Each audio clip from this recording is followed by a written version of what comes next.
All right, everybody, welcome to another Super Speed Golf webinar. This is going to be all about, I guess, one of our favorite topics here, Tyler. We tend to talk about a lot of other things that affect speed and power in the golf swing and not get into the, real core of what we do at Super Speed Golf with neurological training. So kind of excited to talk about that today.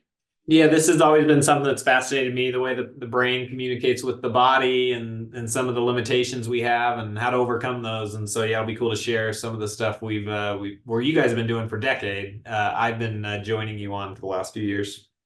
Yeah, so just a couple housekeeping things here before we get into all of the information. There is a question and answer Q&A panel on the bottom of your Zoom panel there. Make sure while we're going through some of the information, ask questions, or if you have one, type it in there. Kyle Shea is going to be here in the background typing some answers to those as we go. And then we're going to answer a number of those live as we go through after we get through the information as well. So make sure to type some of those in there so that we don't miss any questions. Beyond that, I think without further ado, Tyler, I'm going to pull up some slides and we're going to get rolling. Let's do it. All right, let me go ahead and get this thing playing. Zoom shared. Stop team.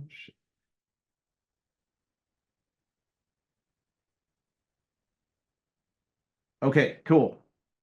Kyle, we good on everybody seeing that now? We're recording and good to go.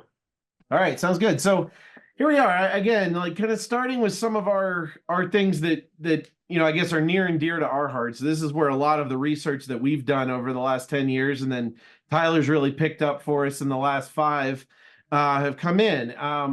When we talk about neurological speed training, there's kind of, it's one of a categorical number of things that really affects a major question that we've been answering here at Super Speed Golf for a long time, which is, what affects how far we hit a golf ball?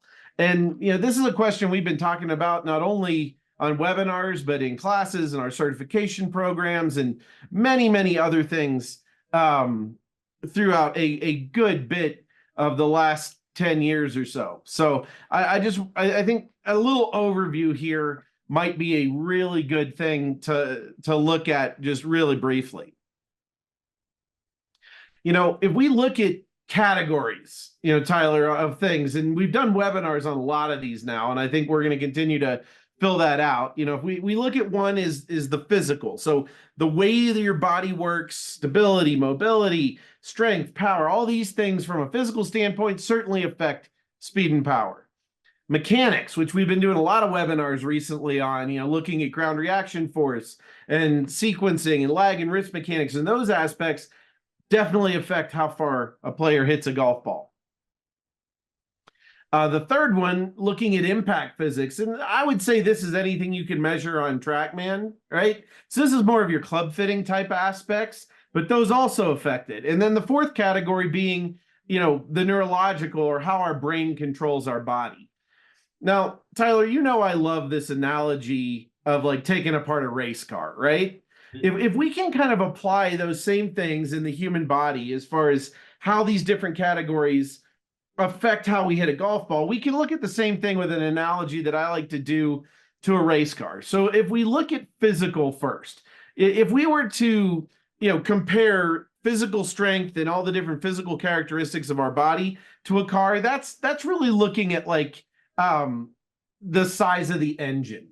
Okay, so the bigger the engine in the car, potentially the faster it's going to be able to go. If we look at mechanics, we're looking at like the gearbox and the drivetrain and how mechanically that car is able to use that speed and power of the engine. If we start to fine tune all of those characteristics and we look at what kind of tires we need for that particular track, or, how much that fin is pushing the car down, those are kind of those club fitting aspects that we look at very carefully and closely to like impact physics in the golf side. So the neurological side on this race car comes in, how do we put all of this together at once? And the car is going to do that from a computer. And it's really the same thing that we look at when we look at the human body and the brain. Our brain is essentially a computer that is able to control our body. And that's what we're looking at when we start to look at neurological speed training is how do we train the brain in order to go faster? Yeah, and I like Mike, I like this analogy because I think, obviously when we present these neurological functions, you might be thinking, well, the way our brain communicates with the body is going to influence some of the ways we physically move and some of the ways we produce mechanics and things. And yes, right, that's true, right? Like this is about everything, but there's this component that sits there that unless we train it very specifically with neurological based training, then it's going to kind of sit untapped, right, for these golfers to be able to not be able to kind of function at their full capacity. Well, yeah, and I think there's a lot of things there, right? Like that computer or our brain has a lot of different effects on our body. We'll talk about a couple of those in a second. But if we go back to that race car for a second, like the easiest analogy you can look at on the computer is you can literally take a setting on the computer of a race car and it says it's never going past 205 miles an hour. And if that setting is on the computer, or if you put a governor on the engine that won't allow it to go any faster than that, the car can't go faster than that. Our brains do very similar things to our body. Would you agree with that? Yeah, for sure. I mean, I love the idea of that governor. And I think that's been one of my funnest things in my research lab here at the university is to bring in people and like have them get excited that we can remove that governor, right? It's such a great example. Yeah, so let's start to look at what it actually takes to take the governor off our brain and allow our body to move faster. So these are some of the characteristics that we like to look at when it comes to neurological training. And I think this will start to illuminate a little bit about how our training works in our different protocols and why they're done the way they are. So neurological training, first of all, trains the entire system. So we don't really do neurological training and only do a quarter golf swing, right? We're training the entire system, and we're really training that entire system at full speed. Like we can't really test the governor of the engine of the car without the car going over 200 miles an hour. So we have to be doing this training at or near maximum speed in order to get the effect on this neurological training. It's actually one of the reasons we call it overspeed training, right? Mm-hmm. So the next thing is that when you're doing training that's training the entire system and it's occurring close to maximum velocity, obviously we can't really do that for we wouldn't want to do that training for 3 straight hours. Like I think honestly, most of these protocols we see happen in 6 to 8 minutes. And those of you that have done this training before probably realize that those are pretty intense 6 to 8 minutes. And that's about all you would really ever need to do. The other cool thing that I think about neurological training that's different from training a lot of the other aspects that we look at when we're training speed in the golf swing is that with neurological training, if you're doing it correctly, you should see immediate results. And that doesn't necessarily mean immediate permanency, but you should be able to see immediate results that will show you the potential of what you're seeing. And Tyler, is that something that you see in all the studies and with the players that you work with? Yeah, for sure. This is one where, again, and my processes are all the same, right? They come in, they go through the exact same warm up, get the same baseline at the same conditions, the same intensity, same instructions. And so it's pretty cool after I take them through that first baseline and then the first overspeed training session. So I can teach them, how to really kind of light their hair on fire and go at max intensity, because that's something I think a lot of users don't get. And so once they do that, to then put them back to that same intensity with the driver, and all of a sudden speeds jump up, that 5-6%, and they're hooked, right? They want to get that to be a permanent measurement. And that's something that takes time, as you're suggesting, Mike, but to get buy-in from that player happens immediately. Yeah. I mean, like I said, you pick this stuff up and you go through that first training session, and if you did before and after testing on it, likelihood is you're going to see about a 5% gain in swing speed right there. And now if you were to just kind of continue hitting balls over the next, 30, 40 minutes, you're going to see dissipation of that change. And that's why you need the, process of time. Usually it's somewhere between 6 and 8 weeks to create that permanency, which is why our first training cycle always goes for 10 straight weeks to guarantee you get to that point where those are kind of permanent changes. All right. Okay, Tyler, let's get a little sciencey here for everybody for a second. And I would say disclaimer for all of the medical professionals out there and the neuroscientists. We're going to simplify this a little bit, but I think that's something that's important to understand.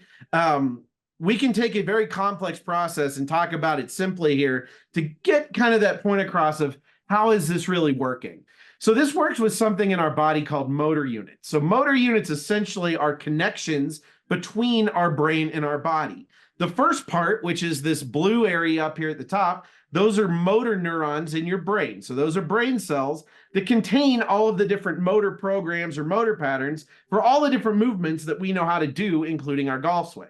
So when we step up on the tee and we make that driver swing, an electrical signal actually originates in our brain, travels down our central nervous system, and arrives at our muscles, and then our muscles respond with that given motion. Now, Tyler, again, you're a university professor. Would you give me at least a reasonable grade on explaining a really complex system there? Yeah, there's a reason why you do this, Mike. I would take 2-3 weeks on this. So I think a few good minutes. Again, this is basically a simple way of saying this is the way our brain communicates with our muscles, and muscles belong to certain motor units, right? This is how the brain and the paired muscles communicate to create movement. I love it. Right. So we'll just say there's a lot more to this, but in a general essence, this is what happens every time we make a golf swing. Now, I think another important part to note here is that there's been a lot of research and science on the motor learning side that'll show that the actual motor program that lives in your brain doesn't really change from swing to swing. You may select a different one for different swings or different movements, but that motor program stays the same. However, the reaction that your muscles give to that signal can be varied pretty significantly. Have you seen that as well? Yeah, and that's something that I think we see all the time. I think it's one of the frustrating things when we play golf, right? This is that player who hits the beautiful first tee shot or beautiful on the range, and then on the first tee, something changes.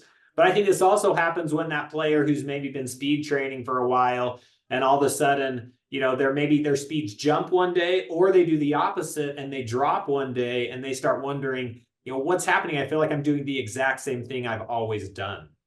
Well, they are essentially. They're making the same command, the brain's sending the same signal.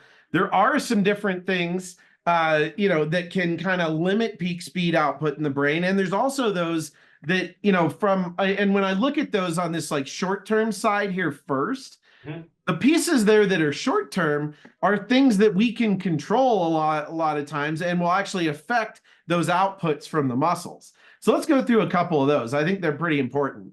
Number one would be, fatigue in our muscles. Like if you've just taken 85 golf swings or 100 golf swings, and that's not something that you train constantly to be able to do you think that's going to have effect on how that next swing or reaction is going to come out of those muscles? Yeah, and this is a cool one too, Mike. I've been testing the new TrackMan features of air swings, and I did them the other day right after my strength training regimen. And my speeds with the club I was using were about 110, 112. I did it this afternoon in my lab, and my speeds were 122, right? And that was literally just when I did it, right? Right after a big strength training session is a really, really bad time to speed train. And again, there are some things to do that we'll talk about in a little bit where you can do some types of strength training workouts before that can actually enhance speed training. But if you were to like lift weights to the point where your muscles feel like jello and you're so fatigued that you can't get the same output out of them, that can definitely affect your speed and power. Mm-hmm. Another big one's blood sugar level. So what you ate that day, how everything's going and what time it was relative to meals, the amount of energy that's just available in your body will certainly have an effect, especially over a series of swings, of how fast those are going to be able to go. That one I think is pretty self-explanatory, but even how much sleep you got the night before. So this all kind of goes to talking about like when is the best time for you to train, because you want to train neurologically when you can move the fastest. The last one, and there's many, many more that we could talk about here on these short-term factors, but one that I do want to talk about, we actually got a question here too, what we call neurological fatigue. So there are chemical processes that have to happen in order for these motor units to fire. So if we fire them over and over and we actually get to a point where we're stressing that neurological system, we can get to a point where we're actually not necessarily physically tired, but neurologically tired. Can you talk a little bit about this? We actually have a question Yeah, here too about the best way to measure or evaluate neurological fatigue. I've got some ideas on that we can do with the PRGR.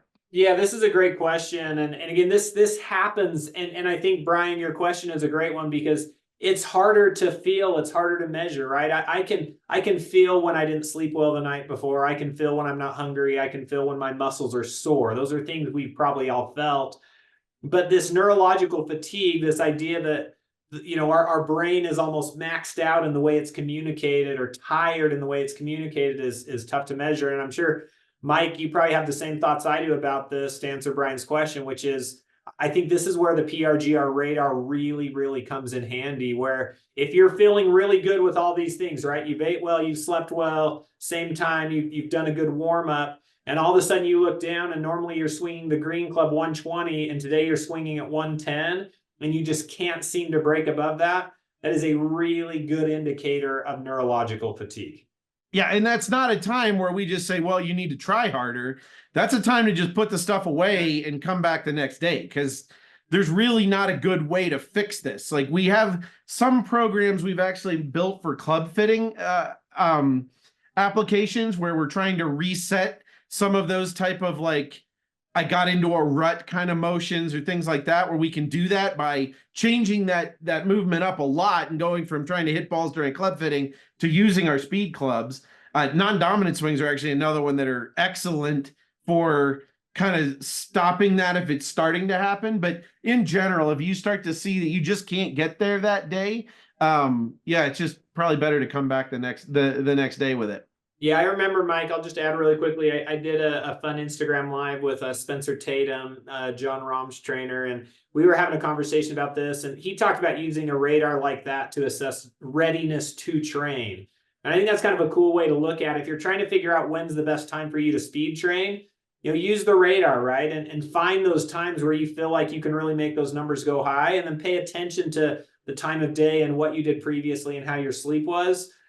Because those are great ways to assess readiness. And if you're not ready to overspeed train, find something else to do to work on your body or your golf game. Yeah, you want to always train at peak intensity. Now, here's some of the other stuff we want to look at here now, these long-term factors limiting peak speed output. Now, what I would say here that's very important to consider is these long-term pieces are really the ones that are essentially putting the governor on the engine for your golf swing. So these are the kind of things that will cause your brain to limit how fast your body can go. Number one, which I think is another one that's pretty obvious, is injuries. If you have an injury, let's say you have a hip injury or a knee injury or a foot injury, your body naturally and subconsciously will shy away from putting a lot of force and impact into some place where there used to be pain. And even once there isn't pain anymore, your brain will still have those little, like, neurological blocks on being able to go all out in that area. This is something we see all the time, right, Tyler? Yeah, I mean, the number of emails we get from users, Mike, who explain, hey, this happened and my speeds dropped 10 miles per hour. This is such a big part of the equation.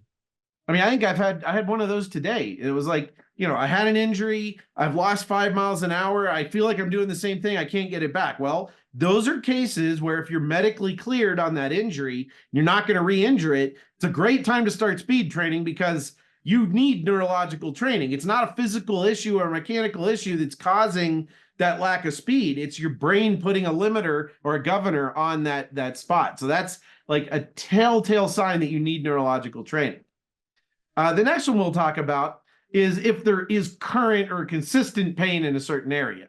And that's one where I would say this is probably not the right time to speed train. That's one where you need to go. If you try to do speed training when you're having a lot of pain in an area, you're going to be creating a governor on the engine, creating a limiter in your brain. And that's certainly not what we're trying to do. We're trying to break through those barriers. So in that situation, go to a medical professional, get that taken care of, get yourself back to a point where there isn't pain, and then use the neurological training to get your speed back. The last ones in long term would be if there's like severe restrictions in mobility or stability in areas. And this is going to be kind of the same as with the injury piece, but more so that like your brain's scared to move in that direction because it feels unstable or it feels shaky, or maybe you're wobbly a little bit on that one leg and you don't have enough balance or stability like on your lead side. It's gonna be very hard to get a lot of pressure and power into the lead side to do that. So these are things that also will create those long-term or those governors that we're trying to take off.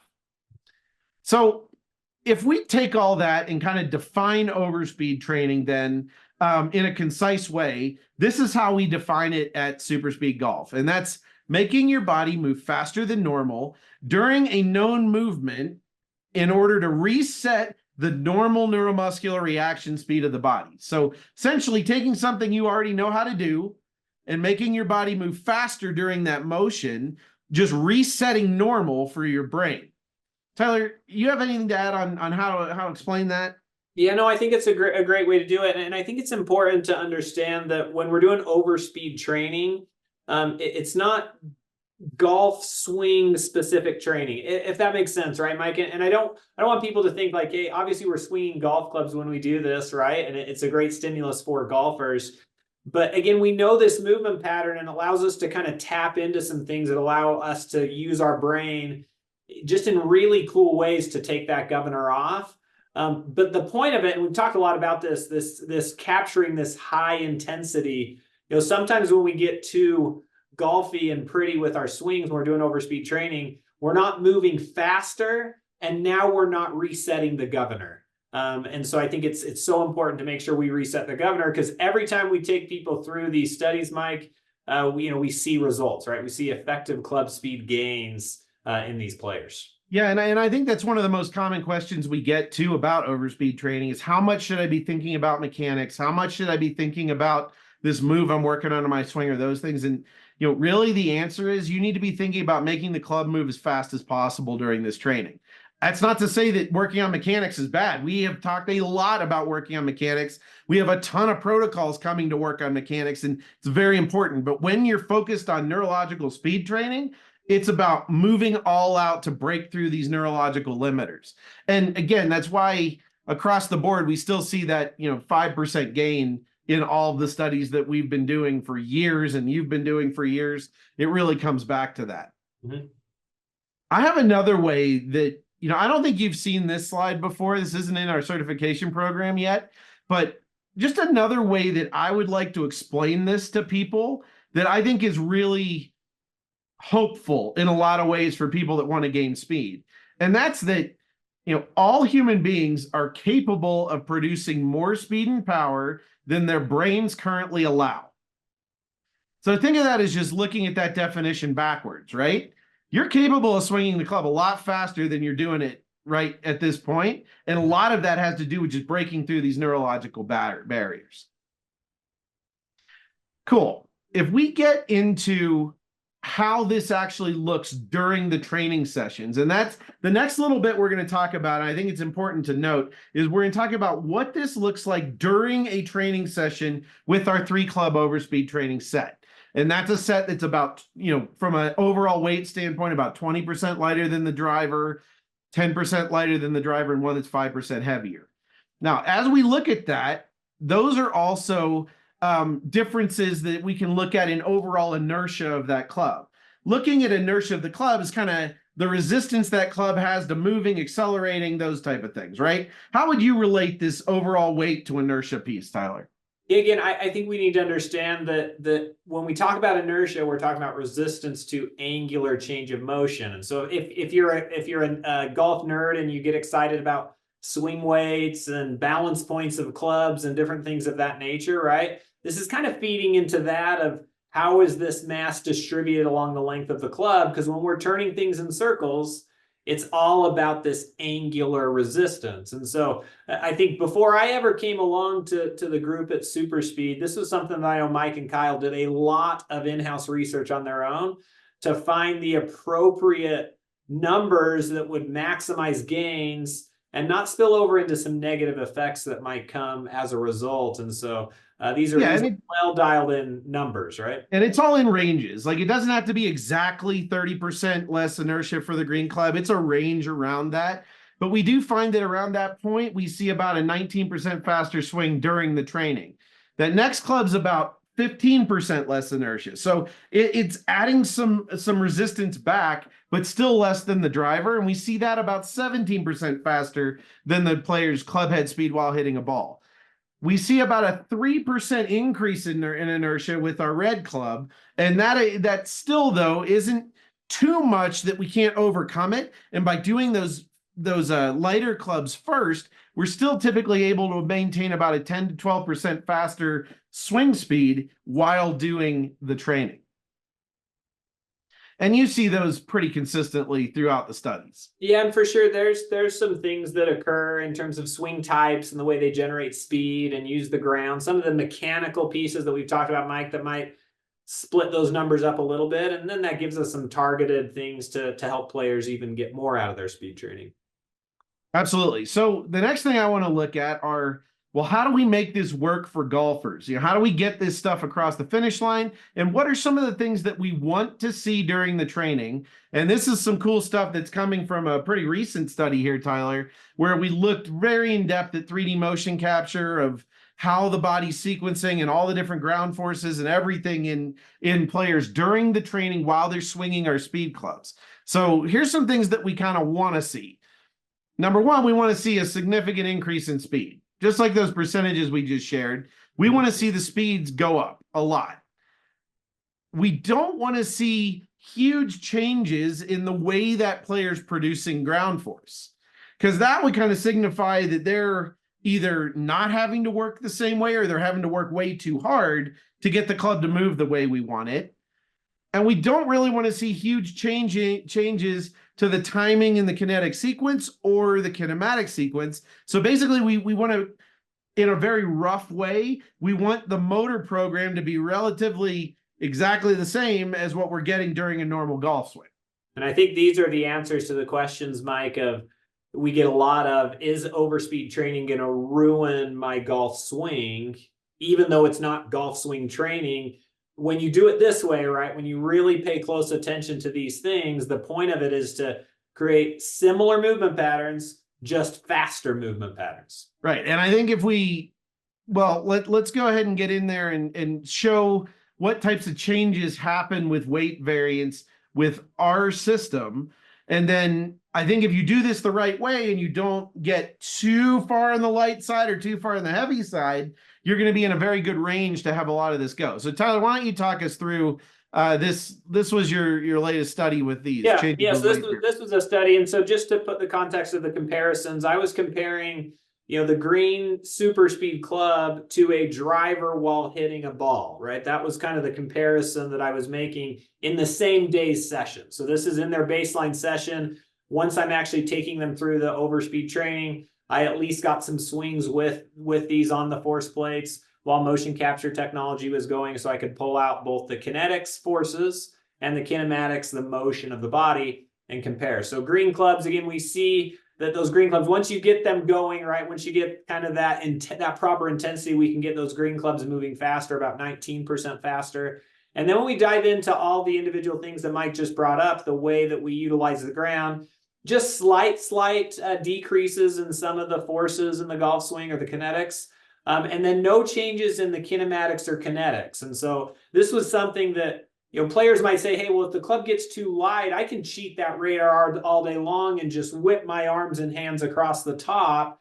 Again, with the green SuperSpeed club, I didn't see that at all, right? Their kinematics in terms of the way they sequenced stayed the same. I'm not here to tell you that they got infinitely better, but I can say that these golfers did not get worse in the way they sequence, which I think is really important. And again, this is just a swing during the training relative to their normal driver swing. So comparing what those swings look like. If you have questions about what these individual forces and things are, I'd actually point you to our recent ground reaction force webinar. We explained all of that a little bit ago. So that's online. Take a look at that if you want to learn more about the details on those. The big thing here is that we're not seeing major differences, major changes, right? Yeah, exactly. Let's look at the blue club. Yeah, again, when you go blue, again, those speeds relative to the driver change. Again, a little bit of a decrease in some lateral forces of the golf swing. Arm velocity actually ticked up a little bit with this club. Timings of the kinematics didn't change. Again, still this idea of the way they sequenced with the driver, they were sequencing with this blue club. and no difference in it being later or earlier, just very similar to what they did with the driver and a ball. All right, so let's take a look at the red club. If anything's going to change, it's going to be here. Yeah, you start getting heavy, right? You start moving away from those speeds. Again, still faster than the driver. We want that as we reintroduce this inertia. Lead leg lateral drops. Now we get a little bit of a drop in our trunk velocity, meaning our trunk is not rotating quite as fast. That would make a lot of sense because we're introducing more inertia than what maybe we're normally used to. Little bit of a delay in the arm velocity when that peaks, which actually might be a decent thing. And then kinetic timing, no changes. So again, still very, very subtle, small changes with the way they would swing this club. All right, Tyler, this is one of my pet peeves when I see somebody trying to do overspeed training swinging an alignment stick or something. What happens if we get too light? Yeah, these are great questions because we get that a lot from people. Hey, can't I just, swing a golf shaft, swing an alignment stack, whatever it is. And it's not to say that swinging those things isn't going to make your body move faster, right? But what happens when we compare it to a driver, and what we start to see is more things are changing, right? So not only are these forces going down, which you'd probably expect with a lighter implement, the real issue is you start getting later peaks of lead leg vertical, lead leg lateral. These are really important forces to the golf swing. This is that golfer utilizing the ground effectively. And so all of a sudden now we just have delayed loading of that lead leg, potentially a little bit more kind of coming from the arms and upper body, something that we don't want to start doing in our normal golf swing with a driver. So Tyler, where would be that tipping point for you within that gram weight for, say, a regular just male golfer? That's a great question. Because we had someone asked, which is a good question for kind of the ones who know our weights, and you guys described where they are. There's kind of a so what we've seen over time is that, if we look at just the comparison of total weight to the driver, really what we need to look at here is the MOI comparison to the driver. But just to talk simply about it with the overall weight, if we get too much below about 26, 27% lighter than the driver, we start to see a lot of these things start to change significantly. On the heavy side, if we start to get up into that 8 to 10% heavier than the driver, we're going to start to see some of the things we're talking about here in the heavy side. So there's a range there again. Like there will be a player that can take a club that's 28% light and not see those changes, but it starts to become very common after we get past that point, which is why we kind of try to stay in that safe range around 20% lighter. We don't do training with lighter implements than that because don't really feel it's that valuable because of all those different changes. And the same thing on the heavy side.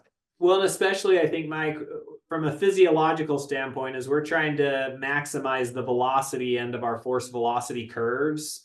Again, going way, way lighter than what you would swing in the swing itself, right? So again, going maybe lighter than the 240 grams or something like that for a man, or too much lighter than that. Again, you kind of aren't having the force necessary with that paired velocity, right? Right. And again, just think of it in a very simple way. We need our brain to recognize this as the golf swing in order to apply it to driver. We can do some other things neurologically to just activate the system, but we're trying to affect driver speed. So we want it to be similar to your driver speed. And that's kind of the ranges we find that lives in. All right, Tyler, this is my favorite one because there's so many heavy things out there, right? Yeah, and I would say, again, it's not that heavy things can't be beneficial for some things in your golf swing, right? I think there's some good things we see when you start to look at it as an overspeed, part of an overspeed training system, and compare it to driver mechanics. I think then you're really starting to see some things change, right? So going too heavy, I think especially probably for golfers who aren't maybe, and again, I'm going to generalize a little bit here, Mike, if that's okay. But again, our average golfer who's just not doing a lot of intense strength training, they may lack some of the strength that maybe our elite players might see, or our younger golfer groups. Getting these really heavy implements can become really detrimental compared to swinging your driver. For speed training. And I think that's a very important caveat here, that Like actually, when you see our ground reaction force and sequencing and lag protocols, you're going to actually be using our red club more during those protocols to work on some of the mechanics. However, when we're focusing on that neurological side on speed, remember, it doesn't work if you're not moving faster than your normal swing. We can't get moving faster without using the lighter stuff. So it kind of defeats the entire purpose. The players you're talking about also are going to suffer from fatigue issues when they're dealing with the heavy pieces, which is going to further decrease their maximum speed output. So there's a lot of different reasons here. And I think this list you sent me when you did this study of what happens when stuff gets too heavy, I mean, this kind of blew my mind. Yeah, there was just a lot going on, right? Like you're getting less forces from the legs. And again, I probably would have guessed that maybe some of these things would have been a little bit different. But then you start to see it. And again, just visually watching these golfers swing things that are quite a bit heavier than a normal driver, altered and interesting inertial properties. You just see a lot of differences in what's going on. And then from a force velocity standpoint, we're pushing them maybe too far up the force curve. And it's not that that's a bad thing to be doing, right? We need times where we're training force, but overspeed training is about moving faster with similar mechanics, I think, of what you're doing with your driver. I think we saw quite a few differences in delays and peaks and decreases in magnitudes almost across the board. Yeah, we'll show you guys a protocol here at the end of this presentation where we use really heavy stuff right before training to get better effect, but it's in a very small amount of reps, and it's definitely not swinging a golf club. Mike and Taylor, for those that struggle possibly with the red club or the blue club, if that's their heaviest club, can you talk about kind of some of the areas that they may be able to pinpoint as to why, even though it's only 5% heavier than their driver, and what we have upcoming to assist those players? You want that one, Tyler? I mean, yeah, I'd look at grip strength, right? I think if you're lacking grip strength, you're going to have trouble when you get to the heavier implements. And then I think that would just expand to overall strength and physical, the overall strength, the size of the engine, the bigger it is, the easier it's going to be able to handle some of these heavier elements. I also tend to see people who really struggle to utilize the ground properly. They don't have very good ground reaction forces in terms of magnitudes and timings. They really struggle to get that energy from the ground out to the club. And so I think this is where some of our ground reaction force protocols that are coming are meant to help some of these players who are like, man, I swing the green great, I swing the blue great, and I just cannot get that red to move the way I want to. Yeah, absolutely. I think mechanics also definitely affect that for sure. So what are some of the results that we want to see? So now, instead of looking at how we swing the clubs during the training, comparing it to driver, I want to see actual driver shots before and after. I mean, I consider that like real results when you're measuring how do I hit a ball before and how do I hit a ball after, right? So here's some of the things that we want to see in that kind of pre-post training that we've done a lot of studies on, as Tyler has as well. Number one is club speed increase, right? We want to see the club move faster when we're hitting a ball. That's a big deal. Ball speed increase. That's where it really matters. We have a whole new line of ball speed application protocols coming too to even further that, but we definitely want to see that. That all goes to distance gains. We definitely want to see distance gains as well, right? Like we want to see what really matters out on the golf course. I'd like to see a decrease in dispersion as a coach. We've theorized for years that as you become more athletic and efficient with your golf swing, you're not only going to hit it further, but you're also going to hit it straighter. And one of Tyler's recent studies on course showed that on the golf course, that actually is a reality, which I think is really exciting. We're going to want to see individual gains in those various ground reaction force topics. So once I go back, once I've taken a baseline, done this training and go back, I want to see that ground reaction forces are working more efficiently or more powerfully. I'd also like to see increases in rotational velocity. Would you think those would all be good things to see, Tyler? Yeah, these are great. Again, if we want club speed to increase, we've got to start doing some things in our body that are going to translate out. And so when we take off that governor, we see these things happen. And so that was obviously what I did kind of end of this study, right? This was just kind of what we presented to you here was just a one-day data collection.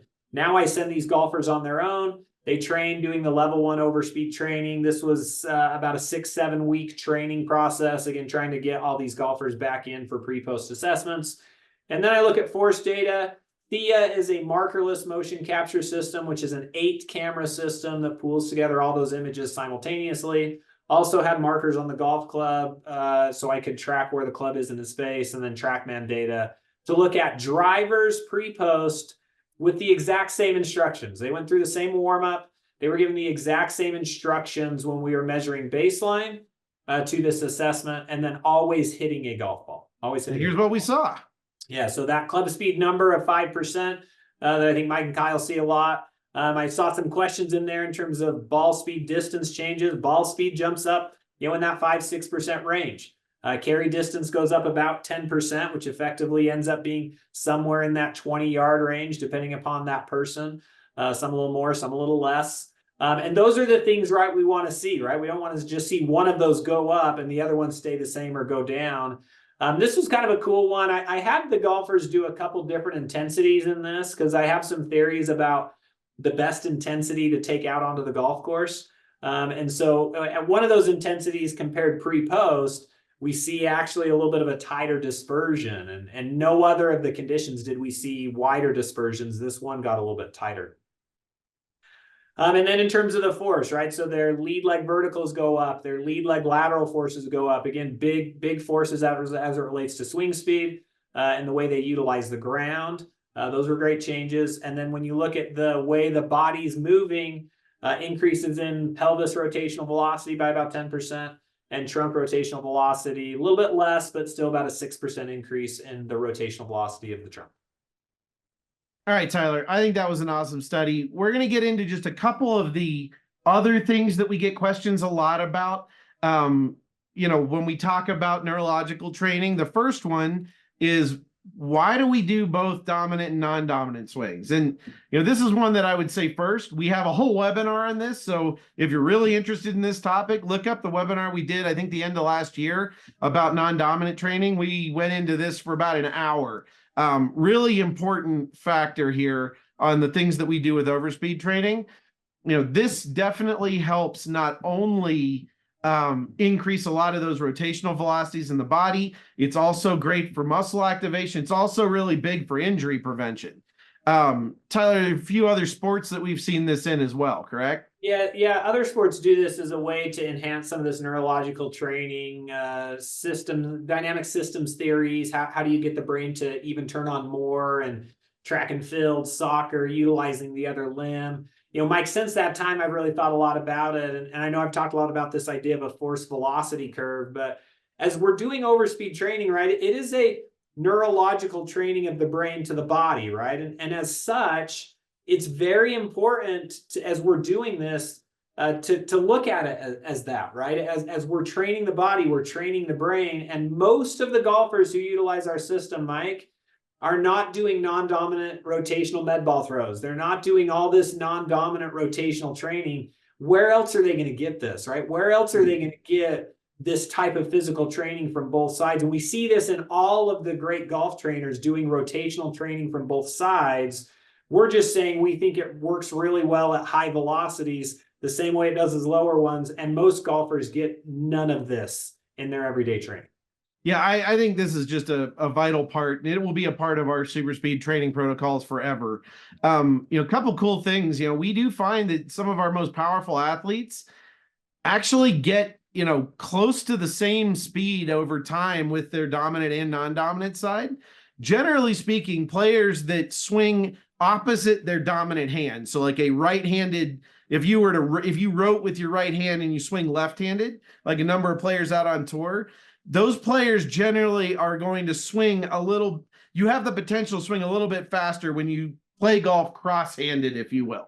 So we will see that a little bit as well. But generally speaking, we want our athletes to be within a few percent of the same speed on their dominant and non-dominant training over time. All right, another one that we talk about a lot is called potentiation. This is going to be like pre-activation of motor units. so that we can have more motor units ready to fire when we need to make a golf swing. We do this in a lot of different ways during our protocols. A classic example would be like trying to learn how to jump higher, where you jump off of a box and land, and that landing process activates all the muscles around your ankles and your lower body, and then those muscles can more powerfully jump back up right away. We do that in the world of golf with something called overload training. Now, overload training is not the same as overspeed training by any means. In fact, I'd probably say it's opposite in just about every way, right? Number one, it uses really heavy stuff. The goal is not to move fast, it's to recruit motor units, okay? We're building a protocol that's going to be released with our app here very soon, called our ASAP protocol, and that's kind of short for our Advanced Speed Activation Protocol. And these are a bunch of different physical exercises that Jason Glass built for us that involve a lot of isometrics or heavy things or holds or things like that, that are just made to activate as many motor units in our body as we possibly can. And then we immediately move into doing speed training right away.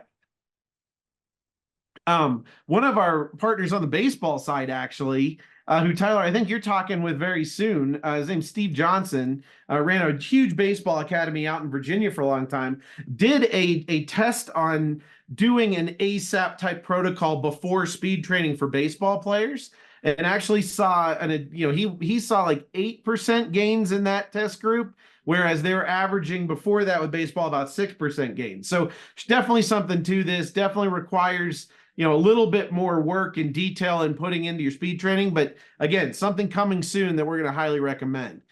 I mentioned earlier too that we have a bunch of ball speed application protocols coming. These are going to be ways where we couple the speed training swings directly right in between hitting driver shots, really to be able to feel comfortable with those more aggressive swings and start to learn how to apply this directly to ball speed. And this is going to be 3 different levels of these protocols coming very soon. So yeah, that's where we are for now. I think we get back to this and answer some questions. What do you think? Yeah, that sounds great.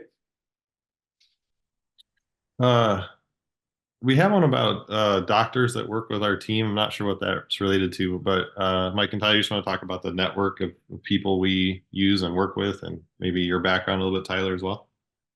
Yeah, I mean, heck, we work with a lot of different medical professionals in all different areas, from chiropractors to physical therapists to orthopedic professionals. I mean, we've kind of consulted and worked with a whole lot of people over the years. Kyle sitting here is no slouch himself on the health and wellness side. He can pretty much rehab or train any athlete that we would ever need. And ran all of that at our golf academies back in the day. And Tyler, you can talk a little bit about some of your background as well. Yeah, again, I always say I'm a fake doctor. That's what my kids call me. So again, my background, I have a PhD in biomechanics and have been a professor now for 10 years, doing research on motion, force, sports, and a lot of golf stuff in the last 3 years. But as Mike said, yeah, we love to, I love when I get to connect with, the PTs and the orthopedics and talk about ways that they can utilize this and in their own facilities to help golfers rehab, but also to kind of get the most out of their training. Sounds good. We've got a kind of a good question here about maybe some phases of training. We talk about this in other webinars and workshops, but Mike, can you talk about, as we're getting into the season now for a lot of people versus maybe an autumn time, and then what happens, do they expect to see a gain when they go, and then a drop off when they go into a maintenance phase? Yeah, I mean, I think a lot depends on your individual situation with that. Like, if you're a competitive player, our goal is to do as much of this training as intensely as possible in a period of time where, there really is no off season in a lot of competitive, golf anymore. But in a slower period, we do the intense stuff, and then we extend those maintenance phases through a lot of the season. Again, if you can get a good 10-week primary training phase in, you get some gains. You can put that maintenance phase in and go down to once a week or even twice a month with that, and you're not going to see any diminish of those gains. And then when you get that next period of time where you can really jump into another intense period, obviously go for it. Sounds great. Several people on here have a ladies or a senior set. Can you guys just talk about the difference there in terms of is there any different changes how the relative speeds of the clubs versus the driver are, and how that set looks comparatively to the men's? Yeah, I'll let Tyler, you can talk about the relative speeds. Really, it's very similar to the same percentages that we talked about as far as overall weight. It's just comparing to a lighter game driver. Like a lot of senior and ladies clubs are upwards of 20, 25 grams lighter than a lot of the standard men's equipment that's out there. So in those sets, if you were using a ultralight driver like that, the red club would kind of get way past our threshold for being too heavy, which is definitely the more dangerous part of the side. So we need to take the red club away and get you another club that's lighter on the lighter side. Tyler, have you seen any specific changes in the percentages of Yeah, speed relative to I'll driver? say again, and that's why we make those inertial changes compared to those other clubs, so we can see similar speeds. In the study that I presented actually here, I had two golfers over the age of 60, one over the age of 80 actually in the study. And I think there were two of the participants who got fit into a senior ladies set based on their speeds and drivers and things like that, and did not really see striking differences between what happened for them and the others. And so again, and that's the point of having that system that has that lighter club and gets rid of the heavy club.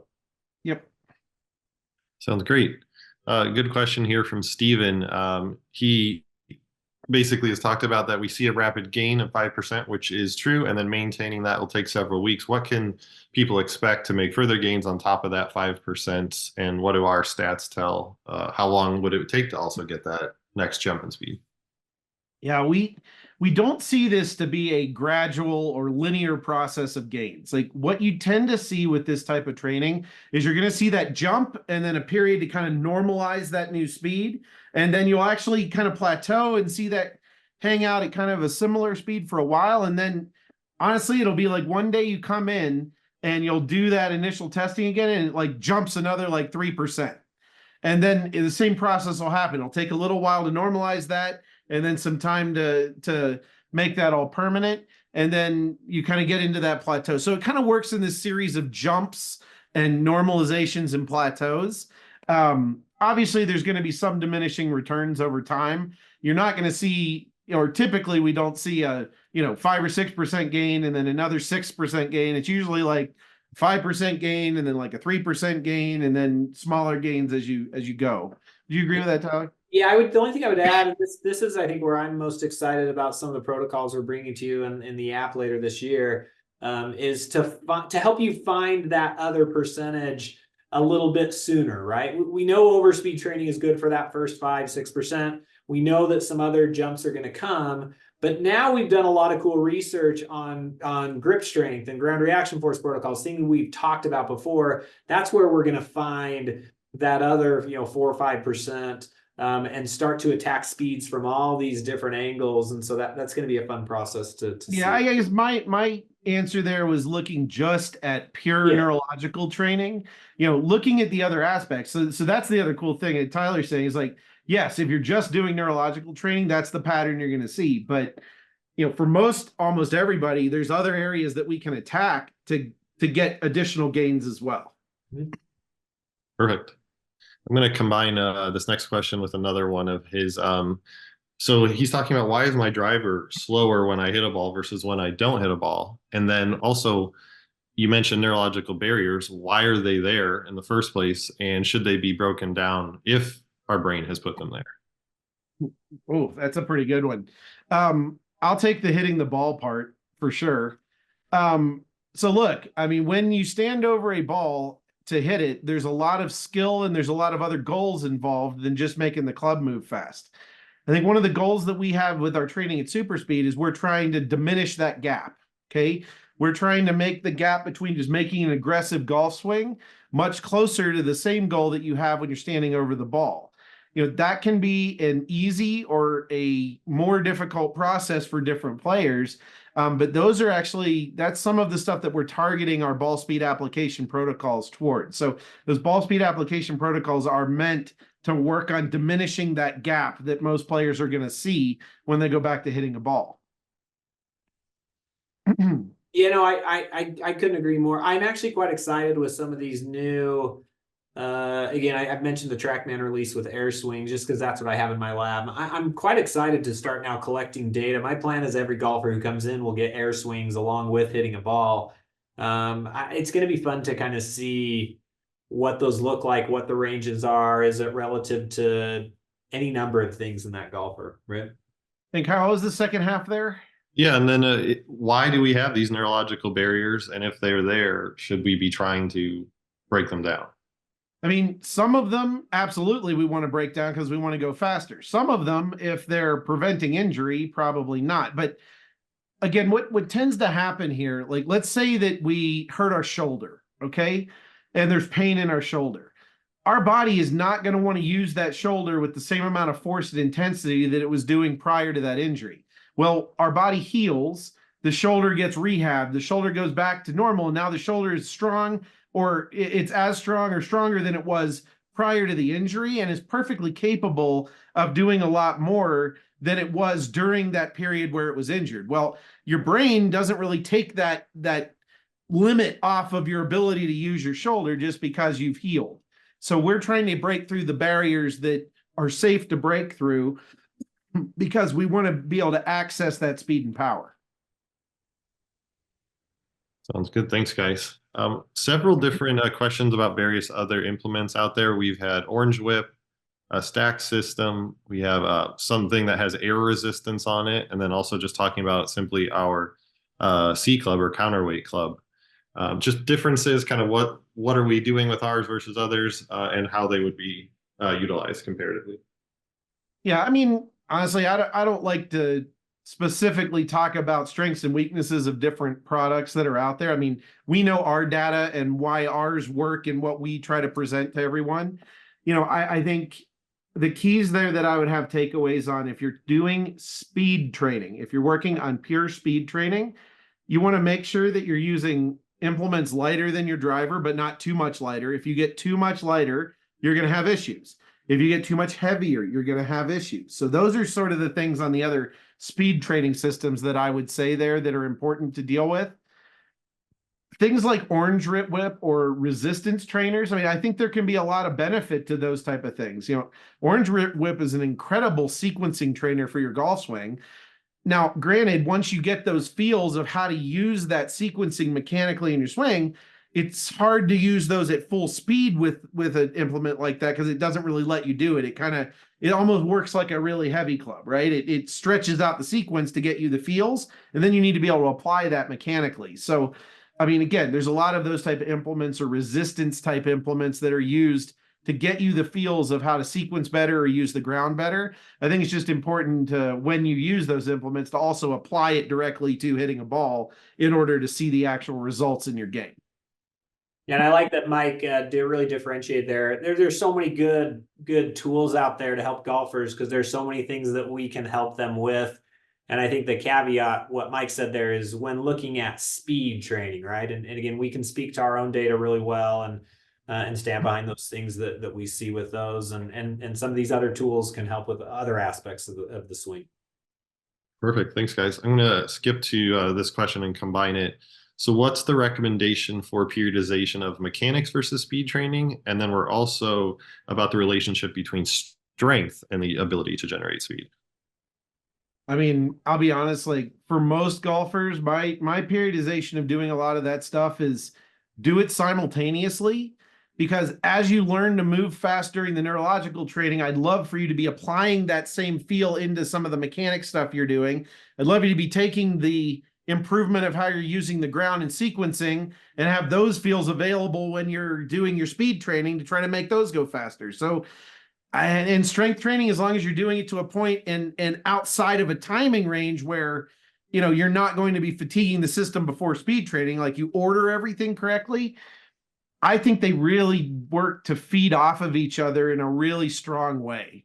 Tyler, man, we love programs where everything works together, right? Where you're working the mechanics, you're working the physical, you're working the neurological. The one thing I would say is that we're dealing with these golfers who want to squeeze every last little bit out of everything, right? They want to get better, and that's awesome.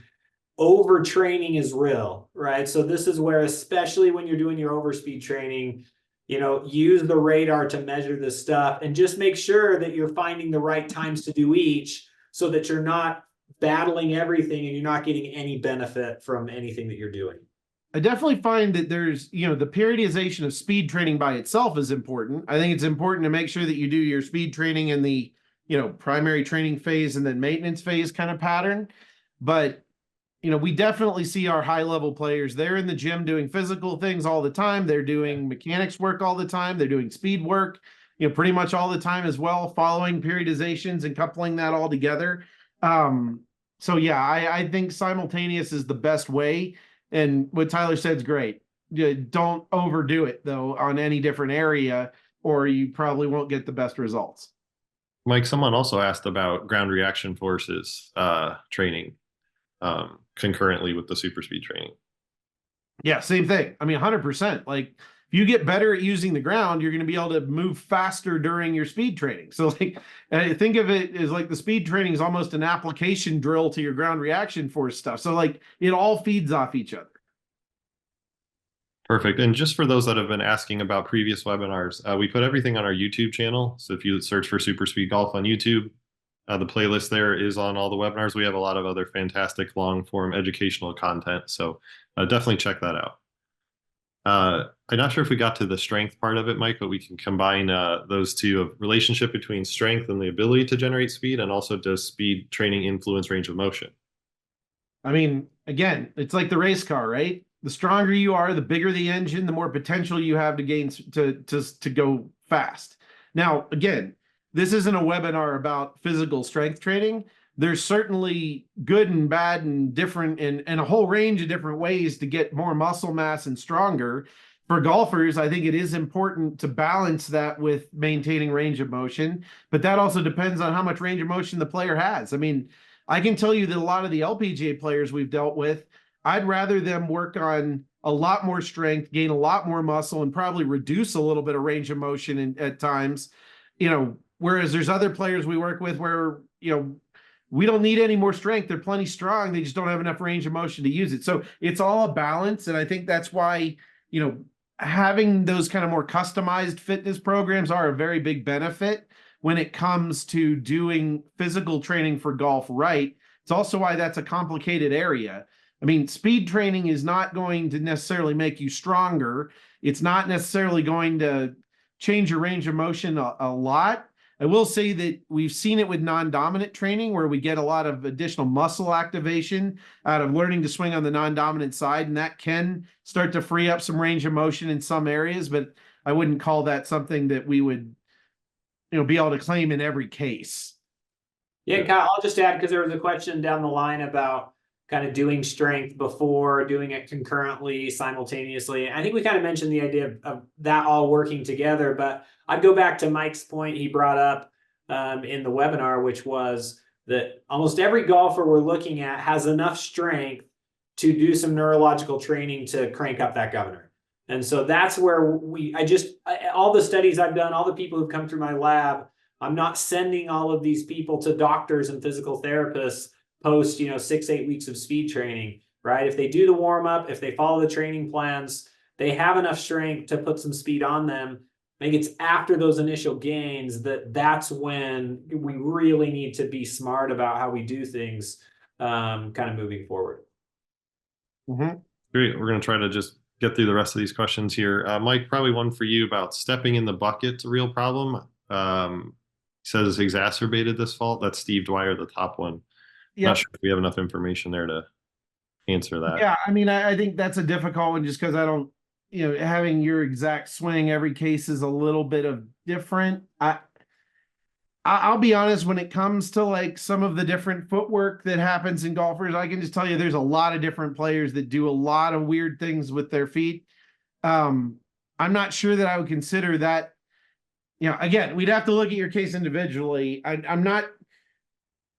I usually, as long as the shots are going in the right direction, I'm not really worried that much about some of those type of specific foot movement patterns in the swing. But again, every case is different, and that certainly could be something there. I would probably check out some of the ground reaction force drills that we have coming out really soon. We have seen great results when we start to get lateral force working well, and then lead leg AP and vertical force working well, I feel like there's probably more of an issue going on there than you think. That would be my guess, not really looking at it. Thanks, Mike. Tyler, this one might be for you, and then some of Mike. Mark's asking if we can have one of our super speed clubs actually measured with swing weights. I know you've done a lot of that, and then if they found that they want to change it and alter that by adding more weight to the grip, should they put something on the end like lead tape to adjust that, and then the shaft will change? I think a lot of people have that question about the range there of what they need to be looking for with their weight. Yeah, again, and I did a lot of measurements on swing weights and things and various implements, and again, they're obviously different from an inertial standpoint than driver, but they're in those ranges. And so what I would say is, again, if you put on, like, I have mid-sized grips on my super speed clubs. I didn't throw any extra tape on the ends or anything like that. You know, they're close enough to where they were. It would be fine to throw on some other grips. I don't think we're making any drastic changes in the inertial properties are going to push us out of those ranges. And so I would say, you know, that should be something you could easily do without any issues. Yeah, I mean, unless you're adding 40, 50 grams to the grip, I wouldn't really worry about it too much. As far as the shaft flex go, the shafts in our clubs are plenty stiff enough that, and that's there for a reason, to promote more downloading of the club. You're not hitting balls with it, so a very subtle change in the way the shaft performs during the swing is not really going to have any noticeable effect on your speed training. So yeah, be our guest, get some bigger grips on there if you like it. And Mike, to couple that with people who aren't sure if they need like that senior lady set versus a men's set, and that cutoff maybe around 90 miles per hour with the club head speed or the 55-gram driver shaft, can you just clarify a little bit about what we look for and how we err more on the light side, and sometimes how people upgrade to a red club eventually? Yeah, I mean, the weight of the driver is the primary point. So like, it depends on kind of what the overall weight of your driver is or the MOI of your driver. But if you're looking at if you're looking at a driver that's got like a 50-gram shaft, 50-gram grip, and maybe like a 200-gram head, so we get about a 300-gram total weight driver. And let's say that driver swing weights out at like D2, kind of on the light side, that driver, you're going to be better off in the senior lady set. Once you start getting into that range around 305 to 310 grams, then we're really borderline. That's when I would start to look and say, okay, are you swinging that club 95, 100 miles an hour? Then I'd probably go to the men's set, because you can likely handle, maybe about a 4 or 5% inertial increase on the red club as opposed to a 3, or you're going to be going to the other light ones where you're going to be in a 23, 24% light, 32, 33% lighter inertia on the light side. And if you were in that 75, 80 mile an hour swing range, I'd probably err on that light side first. So that's kind of how we look at that. It is more complicated than just those simple details. But again, I think if you're in 50-gram shaft or lighter, you should definitely be in the senior lady set. If you're in anywhere in that 60-gram or heavier shaft range, you're looking at the men's set. Thanks, Mike. I'm going to combine this one of these questions with the last question that came in. Why do some players swing their driver fast, but then they don't correlate that into their irons, and vice versa? And then Jason also asked that he's faster with his driver than even the green club. Is this common, and what might that cause, or what that might be caused by? That's interesting. I haven't seen a whole lot of people that are faster with their driver than the green club. Like, unless your driver's like 48, 49 inches long. And I've only seen that, Mike, when I've had some users that I've worked with that, I'll send them a video of me swinging the green club, and they'll send an immediate text back and say, oh, that's not how I swing my super speed clubs, right? Like they just aren't doing it with proper intensity, right? So it feels lighter. They're not trying to move it faster. They're just making their normal swing, and those speeds are the same. So I would say, again, maybe your driver's got some interesting parameters. If nothing more, just light your hair on fire and make that green club go fast. Yeah. Perfect. I'll just knock through these last three quick. Several people just like to carry one club sometimes. Is there one that they might want to choose over another if maybe they're traveling? And then Tyler, I'll help you take these last two, kind of about the strength and explosive training. Yeah, I mean, if you really had to do it, I'd probably take the blue one. You know, it's a little lighter, so you could do some pre-round type warm up or activation with that. It's really hard to do speed training with just one of those implements. Um, yeah, I mean, it doesn't really weigh that much more to take all three. That's my opinion. Just put them in the bag. I think there was a little question about the counterbalance deal too there. So counterbalance kind of goes to another factor there where we can use that to target some of the way the upper body segments work. So counterweight training is kind of its own category, its own thing. It is neurological training. It's a very closely related training to what we do with overspeed training, but the way the counterweight works in that allows us to target some things with how the club releases, loads and releases a lot more effectively than we can with the other clubs. So yeah, that's where I would go with that one. And then Tyler, you want to take these last two quick, and then we'll wrap it up. Rate of force production, should that be considered for the strength training? And then strength training doesn't matter if your focus is on explosive training or strength. Yeah, so and I prior to super speed days, I did a lot of athlete training here with jumps and lands and things like that. And I think what surprised me the most when I started collecting golf data was how explosive a golf swing was in terms of force production. It surpassed what I thought. It makes sense now that I've studied it enough, but rate of force development is huge, meaning being able to turn on forces really quickly. And so this is where that golf swing is a short time period. And you're trying to crank two vertical forces upwards above 200% of your body weight. Those are big, fast changes. And so I think as you plan your strength training, and again, this is where there's so many great golf fitness professionals out there to find. Obviously, we've had a relationship with TPI for years. And so, you know, we really recommend the things that they do. But finding someone who understands how those work together, if you're on your own, I would say, you know, once you get a good baseline of strength and do those things, I don't want everything you're doing in the gym to be slow, right? Take an opportunity to jump on a box, take an opportunity to move some light things a little bit faster. Even in the gym, maybe not quite as light as the super speed club, but getting things moving faster, I think, is always beneficial for speed. All right. Well done. Awesome. Well, everybody, thank you for spending some time with us this evening. I hope you like this. This webinar will be available tomorrow, I believe, and sent out by email. So if you have any other questions, please feel free to contact us here at SuperSpeed, and have a great evening.